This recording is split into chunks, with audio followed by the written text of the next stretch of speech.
Because when the devil colonizes the soul of a man, the intention is for the man not to live right. And a man cannot live right when his integrity is taken away.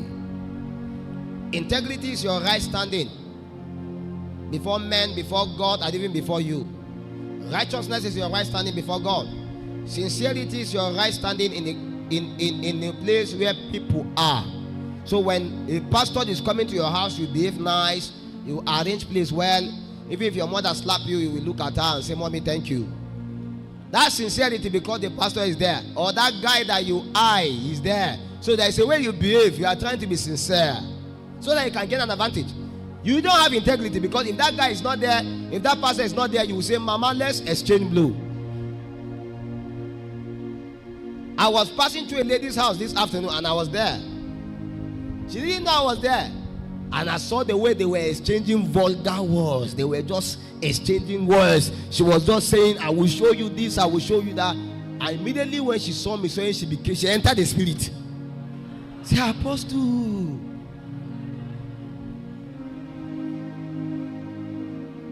And the other person was still trying to continue. She was trying to just become holy. That, she was trying to maintain her integrity. And I look upon her, I say, "You are fake."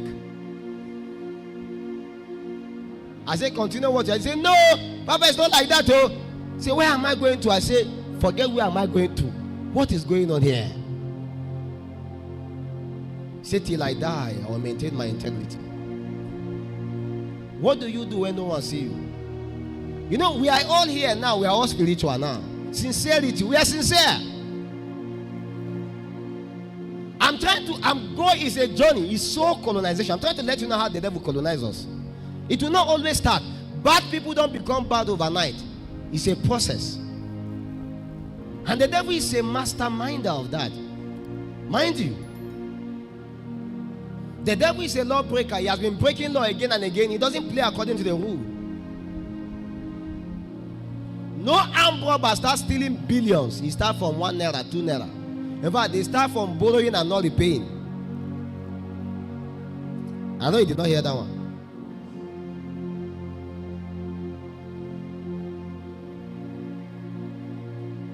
Integrity is how you behave when no one is looking at you.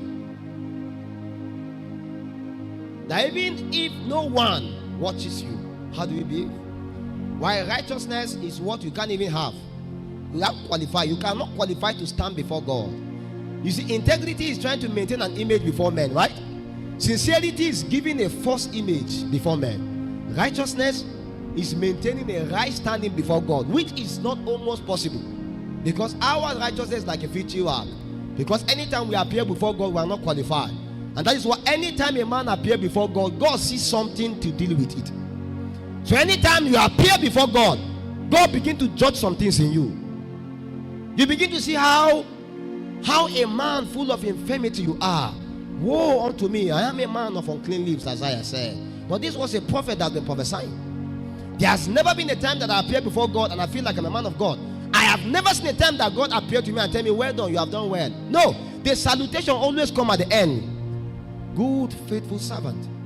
At this point, anytime God appears to you now, He should rebuke something about you, correct something, rebuke something, deal with something. So when it comes to the operations of God, righteousness is our right standing with Him. But I'm telling you the truth, it is the righteousness of Christ Jesus that is given unto us. So when we stand as Christ. Because anytime we stand as ourselves, we are disqualified. Our prayer, our sacrifice, our everything we do is to bring us to a point where we stand upon the finished work of Christ. And that is why any man that boasts in the arm of the flesh will fall by the arm of the flesh. Anytime you say, "I can never do this," and "so help me God." Because I realize most of the things people say they will never do, they end up doing it. Most of the things you swear, you'll be shocked and surprised how you will be a contradiction, a deviation from the truth that you have once upon a time professed. And that is why we always have, "May God help us." We always have, "So help me God," so that we can be able to guard ourselves from the corruption of this age. No wonder our brother sing a song. "Save my soul, Lord, Savior, save my soul, Lord. Save my soul, Lord, from contamination. Guard my lips from every idle word. Guard my heart from corruptions of this world. Save my soul, Lord, Savior, save my soul, Lord. Save my soul, Lord, from contamination. Guard my lips from every idle word. Guard my heart from corruptions of this world.